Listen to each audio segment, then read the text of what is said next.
दोस्तों आज की ये वीडियो बहुत ही स्पेशल है। ये उन लोगों के लिए जो WWE को गलत और फेक साबित करने में लगे हुए हैं। आज इस वीडियो में मैं आपको वो सबूत दिखाऊंगा जिससे आपको पता लगेगा कि WWE सच है और रियल फाइट है। जो बंदा WWE को गलत साबित करने में लगा हुआ है और उसको झूठ समझता है वो दुनिया का सबसे बड़ा बेवकूफ़ इंसान। इस छोटी सी वीडियो में मैं आपको वो सबूत दिखाऊंगा जिससे आपको 100% पता लग जाएगा कि WWE सच है और बिल्कुल 100% रियल फाइट। उसका एक सबसे बड़ा सबूत ये है कि WWE में समर स्लैम 2016 में ब्रॉक लेसनर और रैंडी ऑर्टन का जो मुकाबला हुआ था उसमें किस तरीके की फ़ाइट हुई और रैंडी ऑर्टन के माथे से कितना खून बह रहा था। क्या वो टमाटो केचप था?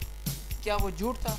उसके अलावा ब्राउन स्ट्रोमैन और रोमन रीन्स की जो फाइट हुई थी फास्ट लेन में और रोमन रीन्स के ऊपर जो सीढ़ियाँ फेंकी थी ब्राउन स्ट्रोमैन ने, क्या वो गलत था? क्या वो फेक था? क्या रोमन रीन्स का खून जो था उसके मुंह से जो निकला था क्या वो टमाटो केचप था?